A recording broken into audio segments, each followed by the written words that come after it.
Hello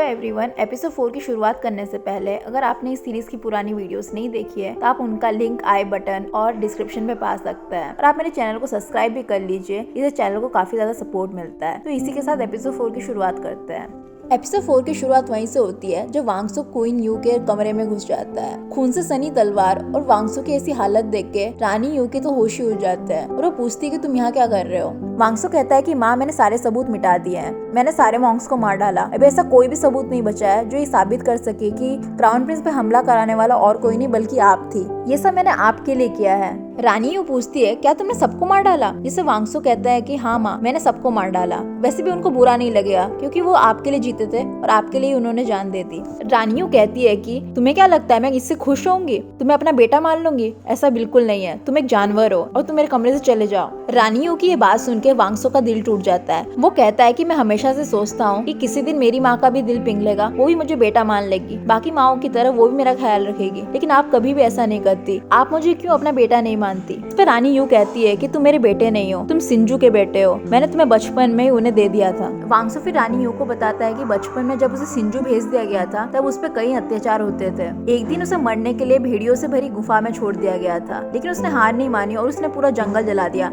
ताकि वो जिंदा रह सके।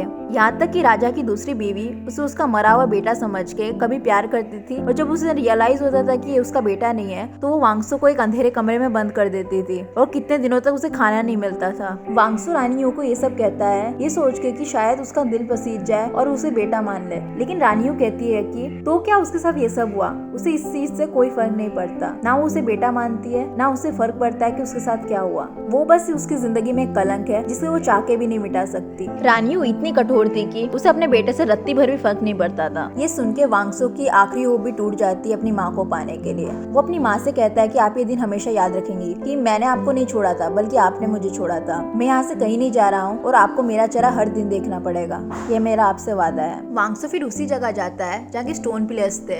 ये पिलर्स माँ अपने बच्चों की सुख सलामती के लिए बनाती है। वांगसो इन पिलर्स को तोड़ने लग जाता है जिसे सू देख लेती है। सू फिर वांगसो को रोकने की कोशिश करती है और नोटिस करती है कि वांगसो खून में सना हुआ है। वांगसो बताता है कि ये खून उन लोगों का है जिसको आज उसने मार डाला। वो उसकी माँ को रियलाइज कराएगा कि उसने आज कितनी बड़ी गलती की है। उसकी माँ को उससे आके माफी मांगनी पड़ेगी। सू कहती है कि तुम्हें चोट लगी है, इस पे वांगसो कहता है कि तुमने सुना नहीं मैंने क्या कहा, मैंने आज लोगों को मारा है। सू कहती है कि तो बताओ तुमने उन लोगों को क्यों मारा, क्या तुमने उसे मजे के लिए मारा? मुझे पता है कि तुम्हें भी इस चीज का बुरा लग रहा है। ये जगह ही ऐसी है कि तुम्हें जीने के लिए दूसरों को मारना ही पड़ता है। जीने की ख्वाहिश रखना कोई क्राइम नहीं है। मैं तुम्हें समझ सकती हूँ, तुम्हें भी बुरा लग रहा है। सू की ये सब बातें वांगसो के लिए मलहम की तरह काम करती है और वो शांत हो जाता है। फिर हमें किंग तेजो का दरबार दिखाया जाता है जहाँ क्राउन प्रिंस किंग तेजो को बताता है कि उस रात जिस हमलावर ने उस पर हमला किया था वो सारे मारे जा चुके हैं और कोई भी सबूत नहीं बचा। लेकिन उन्होंने उसका अड्डा ढूंढ लिया था जो कि एक मंदिर था, लेकिन जब तक वो वहाँ पे पहुंचे तो वो जल के खाक हो चुका था, इसलिए उन्हें कोई सबूत नहीं मिले। लेकिन गौर करने वाली बात यह है कि वो मंदिर रानी यू का है। रानी यू कहती है कि तुम क्या कहना चाहते हो कि क्राउन प्रिंस पे हमला करवाने में मेरा हाथ था?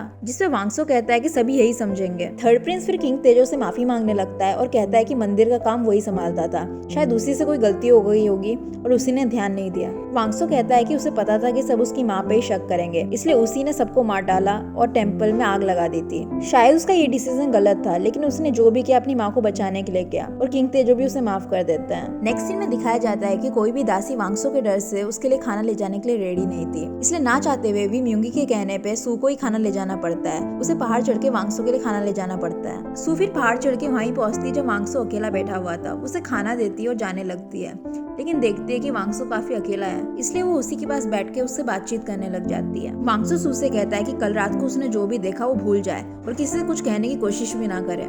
सू फिर कहती है कि तुम्हें क्या लगता है मेरी जिंदगी में कोई भी काम नहीं है? मेरी जिंदगी में भी काफी ज्यादा प्रॉब्लम्स है और मेरे पास इतना टाइम नहीं है कि मैं तुम्हारे बारे में दूसरों को बताती फिरूं। सू फिर वांगसो से पूछती है कि कल रात को जो तुमने किया वो क्यों किया? वांगसो फिर बात टालने के लिए उससे उल्टा पूछ लेता है, पहले तुम बताओ कि तुम रॉयल स्विमिंग पूल में क्या कर रही थी? जिसका जवाब सू के पास भी नहीं था और वो भी बात टाल देती है। वो वो दोनों फिर वापस लौट रहे होते हैं। सू को अपनी भारी भरकम ड्रेस में बकेट उठाने में काफी परेशानी हो रही थी। वांगसो फिर उसकी हेल्प करने के लिए हाथ आगे बढ़ाता ही है, कुछ सोच के अपना हाथ पीछे खींच लेता है। सू की ऐसी बचकानी हरकतें देख के वांगसो भी उससे इम्प्रेस होने लग गया था। म्यूंगी की तबीयत काफी ज्यादा खराब हो गई होती है, इसलिए वो 8th प्रिंस से दूसरी शादी करने को कहती है। वो कहती है कि मैंने तुम्हें कोई भी खुशी नहीं दी है, ना मैं तुम्हें वारिस दे सकी हूँ। तुम मेरे मरने के बाद दूसरी शादी कर लेना ताकि मैं भी मरने के बाद खुश रह सकूं। जिसपे 8th प्रिंस कहता है कि मैं ऐसा नहीं कर सकता, मेरे लिए तुम ही मेरी बीवी हो। म्यूंगी कहती है कि मुझे पता है कि तुम मुझसे प्यार नहीं करते और तुम्हें अपनी जिंदगी मेरे लिए खराब करने की बिल्कुल जरूरत नहीं है। दरअसल बात ये थी कि 8th प्रिंस म्यूंगी का काफी ज्यादा ख्याल रखता था और उसकी सारी विशेष पूरी करता था, लेकिन उससे कभी प्यार नहीं करता था। सू इन दोनों की बातें सुन लेती है और इन्हीं के बारे में सोच रही होती है। तभी वहाँ 10th प्रिंस आ जाता है और उसे खिलौने देता है जो उसके लिए लाया था। इसे देख के सू को काफी ज्यादा गुस्सा आता है और कहती है क्या तुम बच्चे हो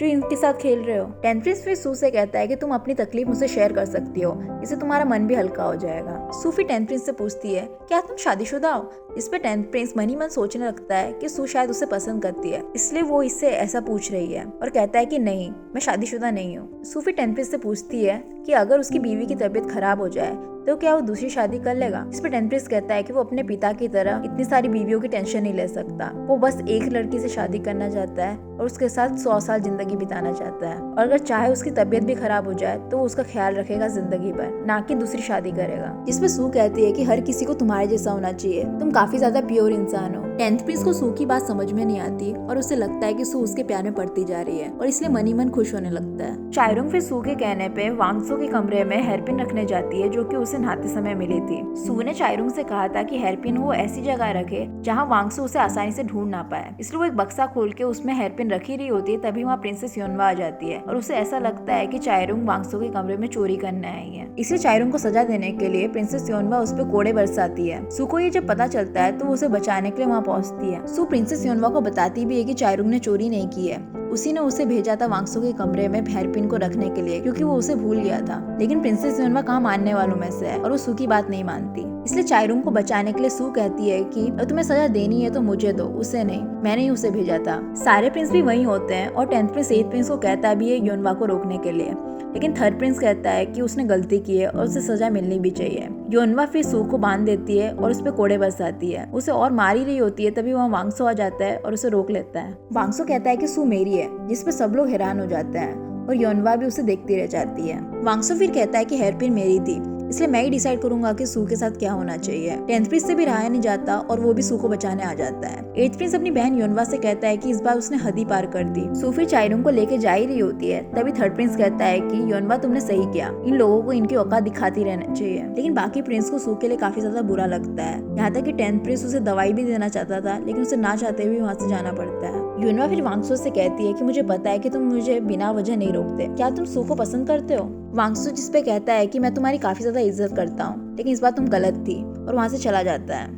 योनवा को ये चीज काफी बुरी लगती है क्योंकि हमें पता ही है कि योनवा वांगसो को पसंद करती है, इसलिए उसे सू से काफी ज्यादा जलन होती है। वांगसो फिर अपनी हेयरपिन योनवा से लेके जा ही रहा होता है, तभी 8th प्रिंस उसे रोक लेता है। वो कहता है कि हे सू, योनवा सब उसी के लोग हैं, उसका यहाँ पे कुछ भी नहीं है, और वो आइंदा से उसके लोगों को अपना कहने की कोशिश में ना करे, वरना उससे बुरा कोई नहीं होगा। योनवा की मार की वजह से सू को काफी ज्यादा दर्द हो रहा था और वो अपने कमरे में रो रही होती है। तभी वहाँ 8th प्रिंस आता है और कहता है कि उसने उसके कमरे के बाहर दवाई छोड़ दी है। सू के पास 8th प्रिंस को फेस करने की हिम्मत नहीं होती, इसलिए वो 8th प्रिंस के जाने का वेट करती है। जब वो चला जाता है तो वो बाहर जाके देखती है कि वो चला गया है या नहीं। तभी उसके पीछे से 8th प्रिंस आ जाता है, वो उसे दवाई देता है और सू उससे माफी मांगती है कि उसने सोने का नाटक किया और बाहर उसके लिए दरवाजा नहीं खोला। 8th प्रिंस फिर सू से पूछता है क्या उसे अभी भी दर्द हो रहा है, जिस पे सू कहती है कि उसे इस बात का दुख नहीं है कि उसे मार पड़ी, बल्कि इस चीज का दुख है कि उसके साथ ऐसा बर्ताव किया गया। क्या गोरियो ऐसा ही है, यहाँ पे कोई फर्क नहीं पड़ता कि तुम किसके बेटा या बेटी हो और तुम्हें जानवरों की तरह बांध के मारा जाता है। 8th प्रिंस को इसका काफी ज्यादा दुख होता है और वो उससे माफी मांगता है कि उसके रहते हुए भी उसके साथ ऐसा बर्ताव हुआ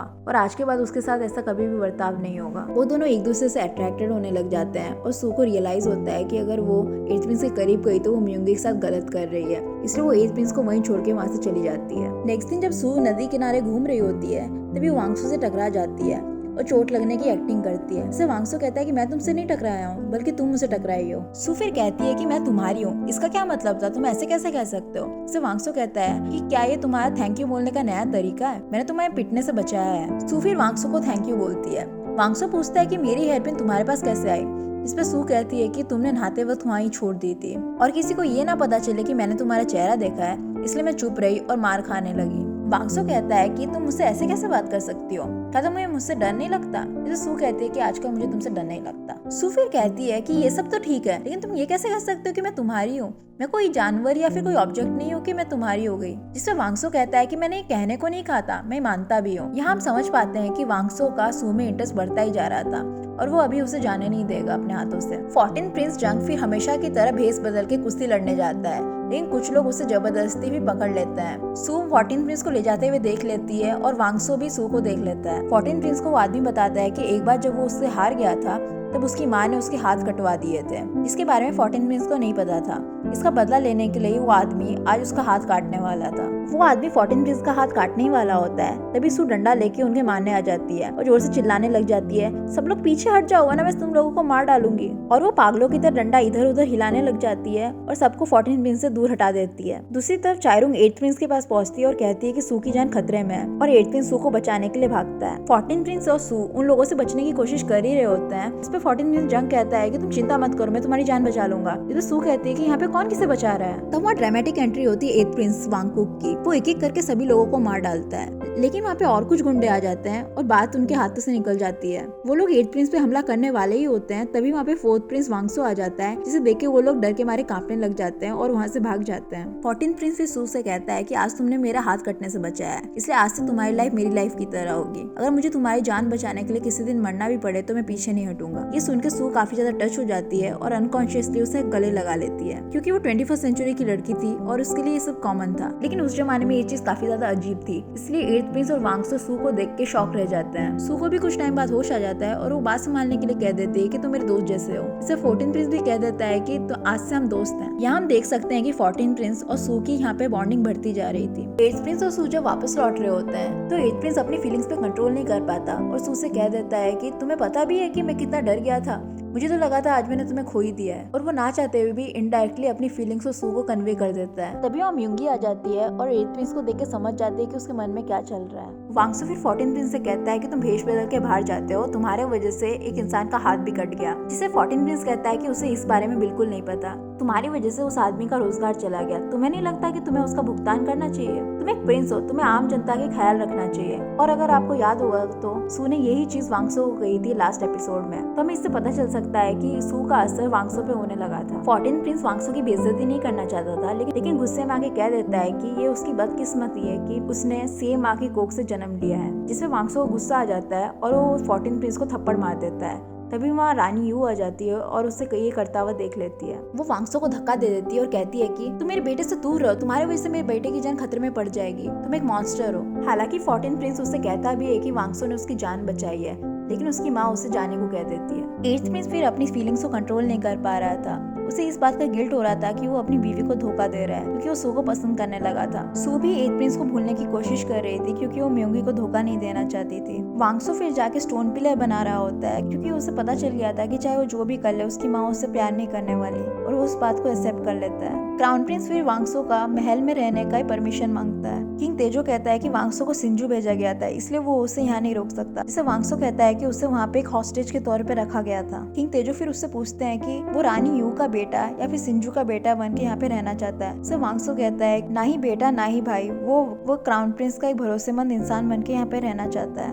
किंग तेजो फिर उसे महल में रखने के लिए मान जाता है। 8th प्रिंस और सू म्यूंगी की खातिर एक दूसरे को अवॉइड करना शुरू कर देते हैं। म्यूंगी फिर सू को कहती है कि तुम्हें अपने लिए कोई इंटरेस्ट या हॉबी ढूंढ लेनी चाहिए, जिससे तुम्हारा भी मन लगा रहेगा। इस पे सू कहती है कि वो जल्दी अपने लिए कुछ ढूंढ लेगी। वांगसो फिर उसी स्टोन पिलर वाली जगह पे होता है और सू उसे देख के सोचती है कि वो फिर से उन्हें तोड़ने आया है और उसे जाके रोकती है। जिसे वांगसो कहता है कि मैं इसे तोड़ने नहीं बल्कि बनाने आया हूँ। वो दोनों फिर एक दूसरे से बात करना शुरू कर देते हैं। वांगसो सू से कहता है कि वो महल जा रहा है, इसलिए उसे और उसका चेहरा देखना नहीं पड़ेगा। जिसपे सू कहती है कि महल में तुम लोगों को डराते मत रहना, स्पेशली अपनी तलवार दिखा के उन्हें मारने की धमकी मत देना। फिर वो उससे कहती है कि अगर हो सके तो बुरे सपने मत देखना और टाइम पे खाना खा लेना। वांगसो ये सुन के काफी ज्यादा टच होता है। आज तक किसी ने भी उसका ख्याल नहीं रखा था, ना उसके बारे में सोचा था। सू की ये सब बातें सुन के वांगसो को काफी ज्यादा खुशी होती है। तभी वहाँ बर्फ भी आने लग जाती है और सू को ये काफी ज्यादा अच्छा लगता है, लेकिन वांगसो सिर्फ सू को ही देखता रह जाता है। इसी के साथ एपिसोड 4 की कहानी यही खत्म हो जाती है। मैं जल्दी मिलूंगी इस सीरीज के नेक्स्ट एपिसोड के साथ, तब तक के लिए सिया।